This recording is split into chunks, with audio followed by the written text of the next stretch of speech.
오늘 수요 예배에 또 하나님께서 우리의 예배를 받아주시고 또 한량없는 은혜로 함께 하실 줄 믿습니다.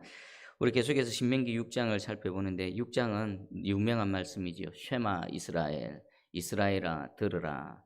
어느 정도로 하나님 말씀을 들어야 되는지 6장에 보면은 하나님을 온 마음을 다해서 사랑함으로, 또 6장 6절에 오늘 내가 명하는 이 말씀을 마음에 새기고 또 내 자녀에게 부지런히 가르치고 또 어떤 때든지 하나님의 말씀을 강론하고, 그뿐만이 아니라 하나님의 말씀을 손목에도 메고 또 미간에도 붙이고 집 문설주에도 기록해서 들락날락하면서도 하나님의 말씀을 눈에 보이게끔, 어디서든 일어나면 하나님의 말씀이 눈에 보이고 마음에 새겨질 뿐만 아니라 항상 자신의 눈 앞에서 하나님의 말씀이 떠나가지 말게 하라라고 지난 시간까지 말씀하셨습니다. 그리고 오늘은요, 또 불순종했을 때에 대한 하나님의 경고의 말씀입니다. 오늘 설교 제목이 은혜의 때에 조심하라라는 설교 제목입니다. 하나님께서는 말씀을 보면은 먼저 우리에게 은혜를 베풀어 주십니다. 하나님의 은혜의 특징은요, 자격이 없는데 은혜를 베풀어 주십니다. 또 다른 특징 하나는 은혜를 먼저 베풀어 주시는 하나님이십니다. 자, 그때에 하나님의 은혜를 입었을 때에 우리가 어떻게 해야 될까? 또 하나님께서 어떤 경고를 주시는가? 한번 말씀을 통해 살펴보겠습니다. 먼저 10절에 보니까 내 하나님 여호와께서 내 조상 아브라함과 이삭과 야곱을 향하여 내게 주리라 맹세하신 땅으로 너를 들어가게 하시고, 지금 이 말씀이 이루어지기 직전입니다. 성취되어지기 직전입니다. 이 약속은 그들의 조상, 지금 여기에서 모세의 설교를 듣고 있는 이들 때문에 아니라, 이들에 의해서가 아니라 수백 년 전에 그들의 조상 아브라함, 이삭과 야곱에게 맹세하신 하나님의 말씀입니다. 그들은 얼마나 오랫동안 이 순간을 학수고대하고 기다렸겠습니까? 특별히 애굽에서 430년이라는 오랜 세월 종살이할 때 그들은 얼마나 고달팠습니까? 얼마나 하나님을 향해 부르짖었고 이 약속의 말씀 붙들고 하나님께 간구했겠습니까? 그런데 마침내 지금 그 일이 성취되어지기 직전입니다. 들어가는 것은 지금 수백 년이 지난 그 아브라함의 후손들인데, 사실 이들이 약속의 땅, 가나안 땅에 들어가게 된 그 결정은 언제 내려졌습니까? 그리고 그 결정은 누구와 맺은 언약입니까? 지금 하나님의 말씀 앞에 모세의 설교를 듣고 있는 이들이 아니라 수백 년 전에 아브라함과 맺은 약속입니다. 이삭과 야곱과 맺은 언약입니다. 그러면 어떻게 보면 이들은 약속의 땅에 들어갈 아무런 자격도 없는 겁니다. 아무런 근거도 없습니다. 그런데 하나님께서 이들에게 그저 값없이 주시는 하나님의 은혜를 베풀어 주시는 것입니다. 하나님의 은혜는요, 그저 값없이 주어지는 은혜입니다. 만약 저와 여러분이 하나님의 은혜를 입었죠, 그럼 그것은 그저 값없이 주시는 하나님의 은혜입니다. 선물인 것입니다. 우리가 자격이 있어서 하나님의 은혜를 입는다? 우리가 자격이 있어서 구원을 받는다? 우리가 어떤 자격을 갖추어야만 하나님의 어떤 것을 입게 된다면요, 이 땅에 존재하는 인간 중에서 하나님의 은혜를 입을 자격이 있는 사람은 아무도 없습니다. 아무도 없습니다. 바울이 고백했습니다. 에베소서 2장 8절 9절입니다. 너희는 그 은혜에 의하여 믿음으로 말미암아 구원을 받았으니 이것은 너희에게서 난 것이 아니요 하나님의 선물이라. 행위에서 난 것이 아니니 이는 누구든지 자랑하지 못하게 함이라. 바울은 에베소서뿐만 아니라 고린도전서나 여러 서신서에 보면 하나님께서 일방적인 은혜, 자격이 없는데 일방적으로 베푸신 은혜를 주셨는데 그 이유는 하나님 앞에서나 사람 앞에서나 누구도 자랑하지 못하게 하신다는 것입니다. 그러면 자랑하지 못하게 우리 하셨다라고 표현하는 그 이면에는 자랑하는 자들이 있었겠죠. 대표적으로 유대인들입니다. 그들은 하나님의 택함을 입었습니다. 선민이라고 스스로 자부했습니다. 맞습니다. 이 세상에 존재하는 민족들, 그런 나라들, 수많은 나라 중에서 그들만큼 하나님의 택하심의 은혜, 하나님의 그 놀라운 은혜, 또 말씀을 받았고 또 예배를 하나님께 드리는 이런 민족은 없습니다.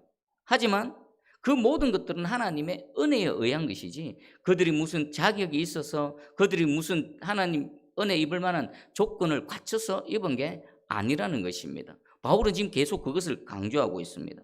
그리고 바울은요, 자신이 사역하는 동안에 바울이 관심을 가졌던 부분이 있습니다. 고린도후서 1장 17절에서 18절입니다.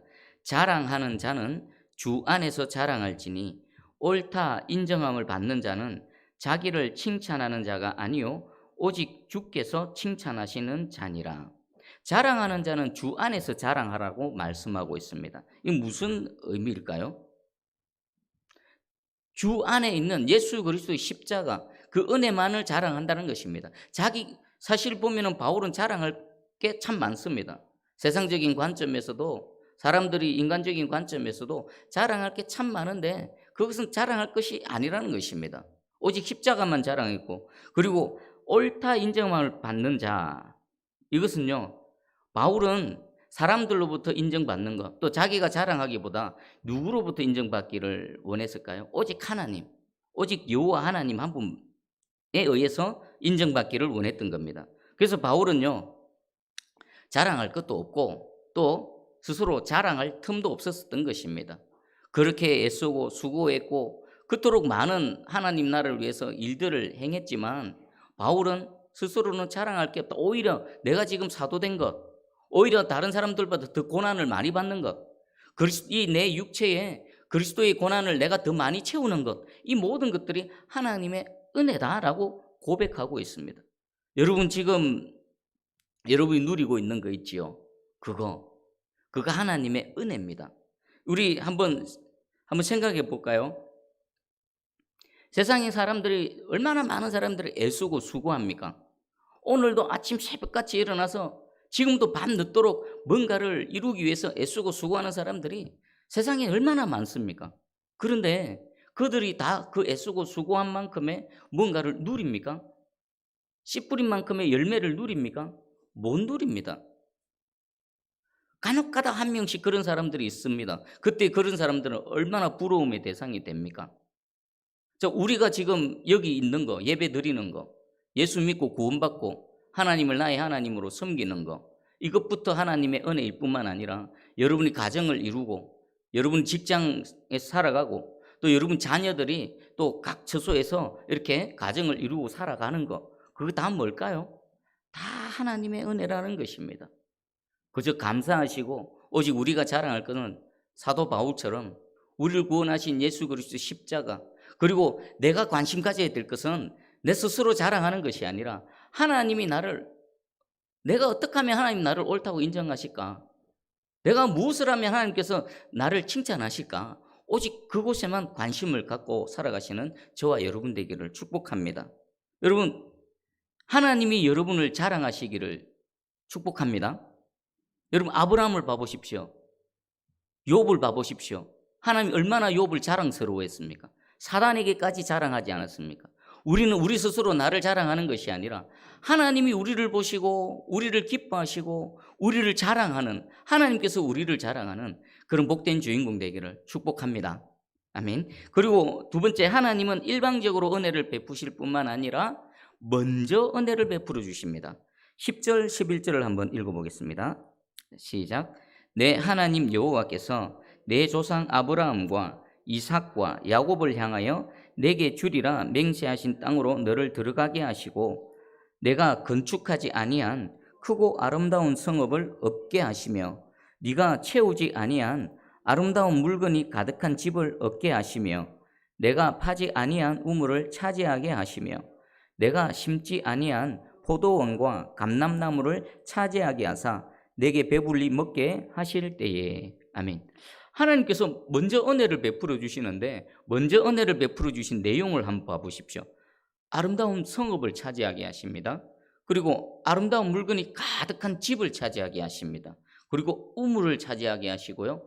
포도원과 감람나무를 차지하게 하십니다. 그것으로 배불리 먹게 하십니다. 그런데 이 내용들, 항목들을 봐보십시오. 우리가 인생을 살아가는 데 있어서 가장 기본이 되는 항목들이지 않습니까? 성읍, 나를 지켜줄 성읍, 울타리가 있어야 됩니다. 그리고 우리 사랑하는 가족들이 편안하게 잠도 자고 함께 지낼 만한 집이 있어야 됩니다. 그리고 생존하기 위해서는 반드시 우물이 있어야 됩니다. 그 우물에서 계속 물이 나와야 그것을 마시고 생존할 수가 있습니다. 그리고 또 포도원과 감람나무는 하나님께서 우리에게 허락하신 기업특 되겠지요. 거기서 가꾸고 또 거기서 열매가 나면 그것으로 또 누리며 살아가는 것입니다. 근데 이것들의 특이한 공통점이 있습니다. 우리 10절, 11절에 어떤 특이한 공통점이 있습니까? 그 성읍은 내가 건축한 게 아닙니다. 이스라엘이 건축한 게 아닙니다. 그리고 그들이 차지하는 그 아름다운 물건으로 가득한 집은 그들이 지은 집이 아닙니다. 그리고 우물 역시도요. 그들이 애쓰고 수고해서 판 우물이 아닙니다. 포도원 감람나무는 어떻습니까? 그들이 심고 가꾸지 않았습니다. 이미 하나님께서 다른 방법으로 다 마련해 주시고 단지 그들은 가서 차지하고 누리면 되는 것입니다. 이 지금 10절 11절의 은혜는요. 그들이 실제로 가나안 땅에 들어가서 성읍을 차지하고 집을 차지하고 포도원 감람나무 우물을 차지하는 실제적인 역사적인 사건으로 그들에게 하나님께서 은혜를 베풀어 주셨습니다. 그러면 오늘 이 말씀을 들을 때 먼저요. 저와 여러분에게 이 10절 11절에 먼저 은혜를 베풀어 주시는 하나님의 은혜가 임하기를 축복합니다. 하나님께서는 먼저 은혜를 베풀어 주십니다. 하나님은 어떤 조건을 달지 않으십니다. 누가복음 10장에 보면요. 강도 만난 자가 있지요. 선한 사마리아인 비유에서 한 사람이 강도를 만나서 거의 죽게 되어집니다. 죽기 일보 직전입니다. 호흡만 달랑달랑 붙어 있는 상태입니다. 모두가 다 피해갔습니다. 그런데 한 사마리아인은 그를 보고 불쌍히 여겨서 다 피해가는데 그에게 다가가서 자신이 가지고 있는 기름과 포도주로 그의 상처를 싸매주고요. 그뿐만이 아니라 자신의 나귀에 태워서 주막에 데리고 가서 계속 돌봐줍니다.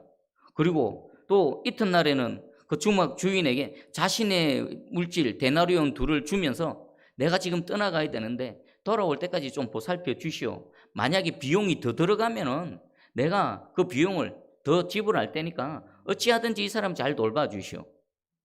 지금 강도 만난 사람이 있고 사마리아인이 있습니다. 이 두 사람과는 아무런 관계가 없습니다. 아무런 관계가 없습니다. 오히려 이렇게 사마리아인이 이 강도 만난 사람에게 선을 베풀 이유는 그 앞에서 피해갔던 사람들보다 더더욱 없습니다. 그런데 이 사마리아인은요, 그 강도 만나서 그냥 내버려두면 금방이라도 죽을 이 사람을 생명을 지켜주고 끝까지 지키고 보호하고 그를 보살피는 은혜를 베풉니다. 그러면 이 강도 만난 사람이 누굴까요? 바로 저였고 여러분이었습니다. 그리고 지금도 수많은 강도 만난 사람들이 있습니다. 내버려두면 금방 호흡이 끊어져서 죽을 사람들. 그런데 우리 하나님께서는요, 이 선한 사마리아인처럼 우리에게 다가와 주셔서 우리 그냥 지나가도 됩니다. 우리를 보살펴 주지 않으셔도, 우리를 구원해 주시지 않으셔도 우리는 아무런 할 말도 없습니다. 그런데 하나님께서는 우리를 보시고 다만 불쌍히 여기셔서 오셔서 우리에게 생명을 불어넣어 주시고 상처를 싸매 주시고 또 그뿐만 아니라 데리고 가서 좋은 자리 거처를 마련해 주시고 그리고 끝까지 비용을 지불하면서 우리를 지키시고 보호하시고 또 인도하시는 여호와 하나님이십니다. 오늘 이미 우리는 이 은혜를 입고 있습니다. 이미 이 은혜를 입고 있는데 우리 한 걸음만 더 나아가서 오늘 10절에서 11절까지 말씀하시는 이 은혜도 여러분 개인과 가정과 우리 새순교회에 하나님 하늘 문을 열어주셔서 이 은혜를 물붓듯이 부어주시기를 주의 이름으로 축복합니다. 이 말씀을 하실 때 우리 하나님 뭐라고 하셨습니까? 우리 구하라라고 하셨지요. 여러분 이 은혜 얼마나 필요합니까? 얼마나 절실합니까? 또 구하라고 약속하신 하나님, 내가 구할 때에 내가 응답하겠다고 약속하신 하나님이십니다. 오늘 말씀 듣는 중에 여러분 이 은혜의 말씀 붙드시고 계속 하나님께 갈망하십시오. 저도 예수님 믿고 또 이렇게 하나님 말씀을 알게 되어졌을 때 제가 늘 붙들고 기도하는 내용입니다. 하나님 이 은혜 나도 좀 베풀어 주세요. 먼저 은혜 베풀어 주시네요. 하나님 아무런 조건도 없고 자격도 없는데 먼저 이런 은혜를 베풀어 주시네요. 나도 이 은혜 받기를 원합니다. 아무것도 없고 내세울 거 없고 인생에 자랑할 건덕지 아무것도 없는 이 초라한 불쌍한 인생에게 이 은혜 좀 베풀어 주세요. 계속 끊임없이 붙들고 기도하는 말씀 중에 하나입니다. 여러분 가정에도 여러분 자녀들에게도 이 은혜가 임하기를 주의 이름으로 축복합니다. 아멘. 그리고 이제 하나님께서 이 은혜를 베푸실 때의 경고의 말씀을 하십니다. 12절에 보겠습니다. 너는 조심하여 너를 애굽 땅 종되었던 집에서 인도하여 내신 여호와를 잊지 말고 내 하나님 여호와를 경외하며 그를 섬기며 그의 이름으로 맹세할 것이니라. 아멘. 언제 지금 조심하라는 겁니까? 하나님 먼저 일방적으로 은혜를 베풀어 주십니다. 여러분 10절과 11절의 은혜를 입으면 여러분 삶이 어떻게 되겠습니까? 형편이 피이겠죠. 굽었던 등이 펴지고 등 따시고 배부르고 이제 살만하고 그럴 겁니다. 그때에 하나님께서 너희는 조심하라는 겁니다. 그때에 너희는 주의하라는 것입니다. 첫 번째, 값없이 베풀어 주신 은혜의 하나님, 요 하나님을 잊지 말라. 하나님을 잊지 말라. 여러분, 우리 인간은 망각의 동물이라 그러죠. 쉽게 잊어버립니다. 지난 과거를 잊어버립니다. 웬만한 상처, 가슴 아픈 일 이런 것들도 세월이 지나면 무뎌지고 또 잊혀지기 마련입니다. 그런데 안타까운 것은 잊어야 될 것은 잊지 않고 기억해야 될 것은 잘 기억하지 않는 그런 아이러니가 있습니다. 여러분 생각해 보십시오. 여러분 기억 속에서 잊어야 될 것들 한번 항목을 정리해 보십시오. 옆편에는 잊어도 되는 거, 아니면 잊으면 더 좋은 거, 누구로부터 상처받았고 가슴 아프고 원망하고 막 불평하는 이런 것들, 잊으면 더 좋은 거, 그리고 잊으면 안 되는 거, 누구로부터 은혜를 입었던 거, 누구로부터 사랑을 받았던 거, 특별히 하나님께서 내게 은혜를 베풀어 주셨던 절대로 잊으면 안 되는 항목들을 정리를 한번 해보십시오. 그래서 오늘 이 시간에 잊어도 되는 거, 잊으면 더 좋은 거, 우리 성령 하나님께서 우리 심령 가운데 들어오셔서 그 잊어도 좋은 것들은 싹 지워주시고 오히려 잊으면 안 되는 거, 특별히 하나님께서 내게 베풀어 주신 은혜, 가물가물한 은혜들을 다 기억나게 하셔서 더 선명하게 해주시는 은혜가 있기를 축복합니다. 그리고 두 번째가 은혜를 베푸신 요 하나님만을 섬기라. 그를 섬기며 그의 이름으로 맹세할 것이니라. 그의 이름으로 맹세하라는 것은 어떤 의미일까요? 그의 이름으로 살아가라는 겁니다. 요 하나님의 이름으로 살아간다는 것은 뭐겠습니까? 하나님 앞에서 살아가는 겁니다. 하나님과 동행하는 삶을 살아가는 겁니다. 하나님을 옆에 모시고 살아가는 겁니다. 그리고 또 하나가 있습니다. 우리는 그리스도인이지요. 그의 이름으로 살아간다는 것은 그리스도인의 배지를 달고 살아가는 겁니다. 주변의 분들이, 불신자들이 여러분 예수 믿는 거 다 아시죠? 예수 믿는 그리스도인인 줄 압니다. 그들을 향해서 또 그들이 바라볼 때에 그리스도인으로 사는 겁니다. 배지를 달고 사는 겁니다. 그러면 이 배지는, 그리스도인의 배지는 어떤 의미입니까? 그리스도인답게 살아가야 되고요. 그리고 또 우리 이런 말 하죠. 예수님이라면 어떻게 하셨을까? 매일의 삶 가운데, 일상의 삶 가운데 하나님의 백성으로 합당한 삶과 동시에 모든 순간순간 우리 예수님이라면 어떻게 사셨을까를 늘 인식하면서 그 예수님이 가셨을 법한, 그리고 말씀이 가리키는 그곳을 향해 한 걸음 한 걸음 걸어가는 겁니다. 요 하나님의 은혜를 잊지 말고 그분만을 섬기며 그리고 그리스도인으로서 합당한 삶을 살아가는 것, 그의 이름으로 맹세하라라는 것입니다. 이런 삶을 사시기를 축복합니다. 그리고 하나님께서 이어서 14절 15절에 만약에 하나님의 은혜를 잊어버린다, 하나님의 은혜를 잊고 우상을 숭배하게 된다, 하나님을 떠나게 된다, 그럴 때 어떻게 하실 건지 분명하게 경고하십니다. 우리 14절 15절을 한번 읽어보겠습니다. 시작. 너희는 다른 신들 곧 내 사면에 있는 백성의 신들을 따르지 말라.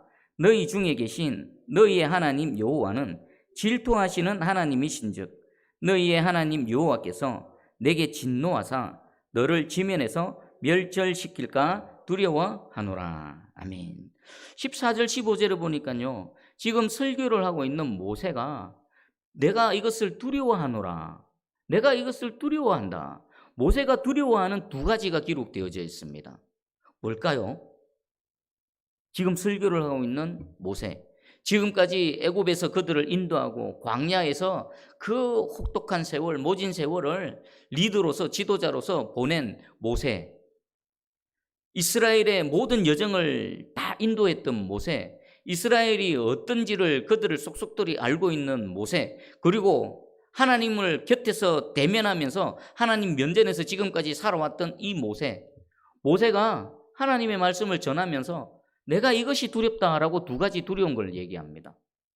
귀담아 들을 필요가 있겠죠. 첫 번째는요, 이 이스라엘 백성들이 여호와를 떠나서 다른 신을 따르게 되는 것을 두려워했습니다. 곧 이건 뭐겠습니까? 여호와를 떠난다는 것은요, 곧 우상 숭배를 말하는 겁니다. 하나님이 아닌 다른 신을 섬기게 된다는 것입니다. 우리 이스라엘 이 백성들은 이미 애굽에서 수많은 우상들을 경험했습니다. 애굽은요, 우상의 박물관 아닙니까? 온 신들, 태양신으로부터 해서 뭐 온갖 소, 온갖 짐승, 그리고 온갖 곤충, 그 피라미드 애굽의 그 벽화에 와 보십시오. 얼마나 많은 우상들이 새겨져 있습니까? 이스라엘 백성들은 430년 동안 그 속에서 살았습니다. 모든 우상들을 다 봤고, 또 그들이 애굽 이방인들이 우상을 어떻게 섬기는지도 옆에서 늘 봐왔습니다. 그리고 또 중요한 건 그들이 왜 우상을 섬기는지 이유도 압니다. 왜 태양신을 섬깁니까? 왜 바알을 섬깁니까? 왜 아세라를 섬깁니까? 인간편에서 그들이 필요하기 때문에. 그리고 그 태양신을 섬기면 비와 구름, 바람을 다스려서 인간들에게 도움이 될 것 같습니다. 그래서 늘 곁에서 우상 숭배하는 모습과 그들이 왜 우상을 섬기는지 늘 곁에서 봤던 그들입니다. 그리고는 우리 하나님은 눈에 보이지 않습니다.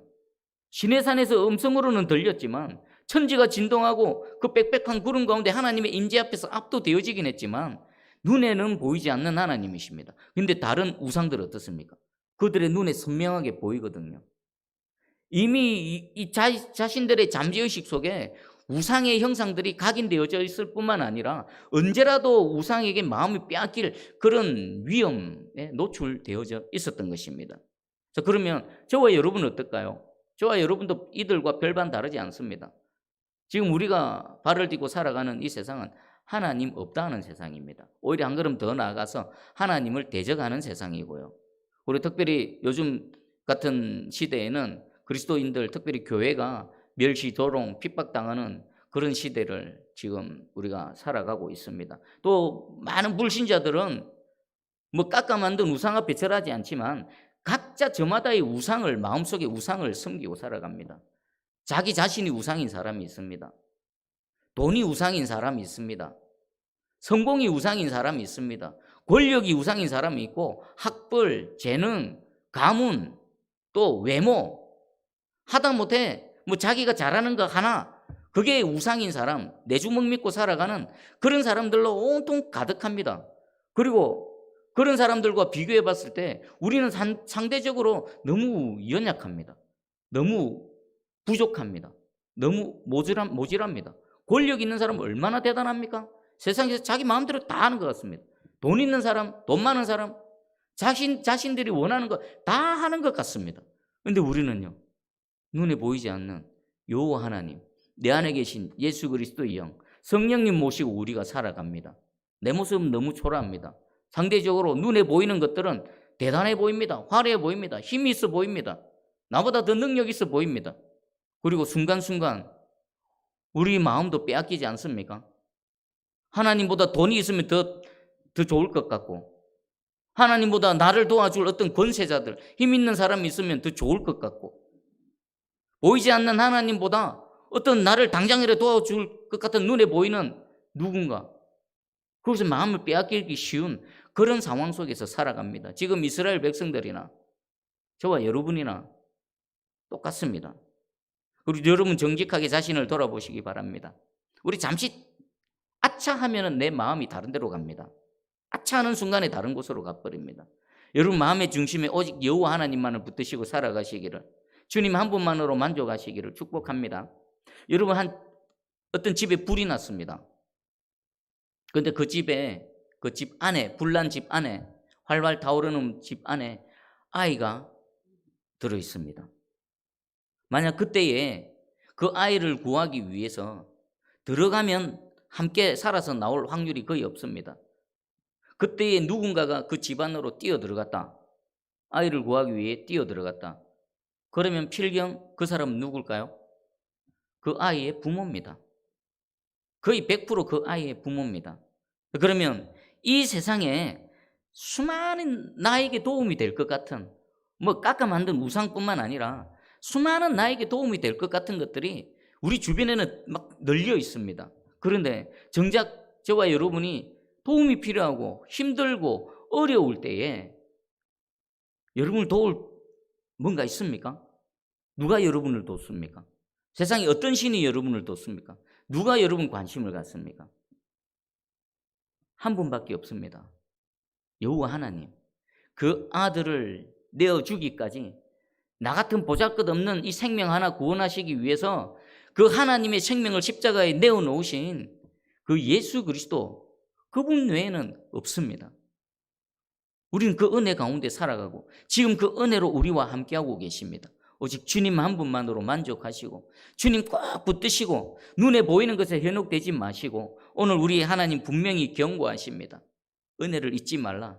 다른 신을 따르지 말라. 다른 거 따라가지 않기를 주의 이름으로 축복합니다. 모세가 첫 번째 두려워했던 게 이겁니다. 그리고 우리 우상 숭배의 그 필연적인 결과 두 번째 모세가 두려워했던 것은요, 하나님의 진노입니다. 하나님의 진노. 하나님이 진노하시면 어떻게 됩니까? 멸절시켜 버립니다. 오늘 분명히 말씀하셨습니다. 너를 지면에서 멸절시킬까 하노라. 멸절이 뭡니까? 완전히 사라지게 한다는 겁니다. 다른 말로 하면 소멸. 이미 광야 40년 세월 동안 하나님을 부정하고 하나님을 믿지 않았던 그 출애굽 1세대들은 광야에서 다 사라졌지요. 이미 그들은 경험했습니다. 모세는 그 광경을 두 눈을 다 봤습니다. 함께 떠나왔던 사람 중에 1세대들은 광야에서 다 사라져 버렸습니다. 지금 남아있는 사람은 모세하고 아론, 여호수아, 갈렙 몇 명 되지 않습니다. 그리고 모세가 더 두려워했던 것은 이들은 이미 하나님 우상 숭배하다가 하나님의 진노로 멸절당할 뻔한 적이 있습니다. 언제입니까? 광야에서 금송아지 만들다가 다 죽을 뻔했습니다. 출애굽기 32장 9절 10절입니다. 여호와께서 또 모세에게 이르시되 내가 이 백성을 보니 목이 뻣뻣한 백성이로다. 그런즉 내가 하는 대로 두라. 내가 그들에게 진노하여 그들을 진멸하고 너를 큰 나라가 되게 하리라. 40일 동안 하나님과 대면하며 하나님 말씀을 받고 있는 동안 산 아래에서는 그 시간을 기다리지 못하고 스스로 금송아지 우상을 부어 만들어서는 그것을 여호와 하나님이다, 우리를 애굽에서 인도한 하나님이 여기 계시다고 춤추고 광란의 시간을 보낼 때 하나님께서 그들을 향해 진노하셨습니다. 그리고 모세에게 하신 말씀입니다. 냅두라. 나 말리지 마라.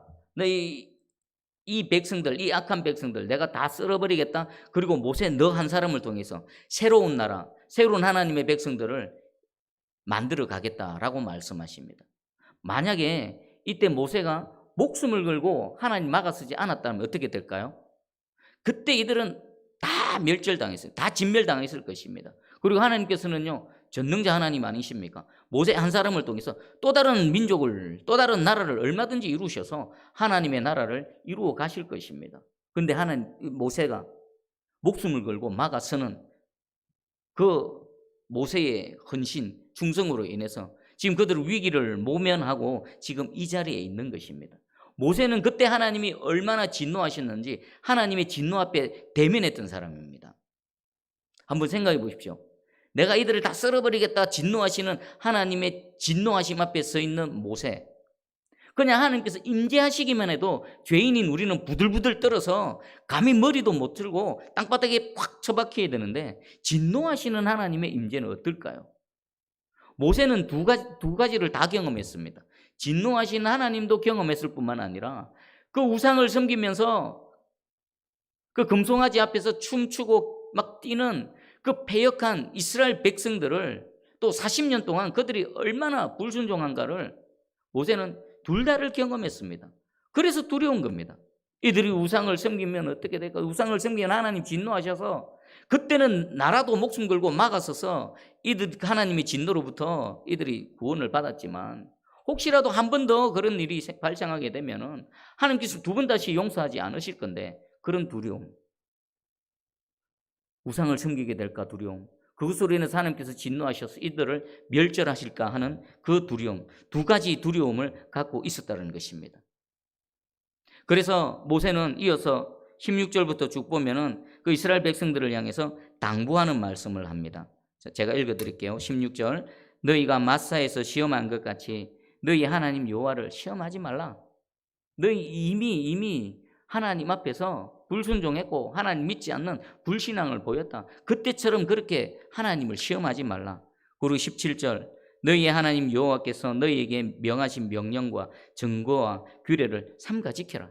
지금까지 나를 통해서 하신 하나님의 말씀을 잘 듣고 잘 지켜 행하라. 그리고 세 번째입니다. 18절 19절입니다. 여호와께서 보시기에 정직하고 선량한 일을 행하라. 세 번째 당부가 하나님 보시기에 정직하고 선량한 일, 하나님 기쁘신 일. 사실요, 말씀대로 따르고 순종하면 그 모든 일들이 어디에 해당될까요? 하나님 보시기에 정직하고 선량한 일이 되어지는 겁니다. 그러니까 하나님 말씀을 듣고 믿고 따르고 순종하면 이 세 가지가 동시에 이루어지는 겁니다. 그리하면 네가 복을 받고 그 땅에 들어가서 여호와께서 모든 대적을 내 앞에서 쫓아내시겠다고 내 조상들에게 맹세하신 아름다운 땅을 차지하리니 여호와의 말씀과 같으니라. 아멘. 지금 모세가 당부를 하고 있습니다. 하나님 말씀 다 잘 듣고 잘 따라 지켜 행하라. 그럼 이 세 가지가 다 이루어질 것인데, 그렇게 되면 하나님께서 말씀하신 모든 복된 말씀이 너희에게 임할 것이다. 그 땅을 차지할 뿐만 아니라 그 땅에서 오래 형통하고 복된 삶을 살게 될 것이다 라고 지금 모세가 당부하고 있습니다. 오늘 말씀을 정리를 해보겠습니다. 하나님께서 우리에게 은혜를 베푸실 때에 어떻게 은혜를 베푸십니까? 자격이 없습니다. 여러분은 여기 있는 거, 여러분 가정을 지금 꾸리고 살아가는 거, 여러분 가정에 자녀들이 태어나서 살아가는 거 하나하나, 여러분들에게 기업을 주신 거, 그 기업을 통해서 우물이 나와서 계속 먹고 살아가고 여러분 가정이 생존하는 거, 무엇 하나 하나님의 은혜 아닌 게 없습니다. 내가 수고하고 땀 흘렸을 수도 있습니다. 하지만 땀 흘리고 애쓴다고 해서 되는 건 아니지 않습니까? 하나님이 허락하셔야 되는 것입니다. 하나님이 허락하셨기에 지금 그 은혜를 누리고 있는 겁니다. 그리고 하나님께서 먼저 일방적으로 은혜를 베풀어 주시죠. 먼저 은혜를 베풀어 주십니다. 먼저 받은 은혜를 한번 기억해 보십시오.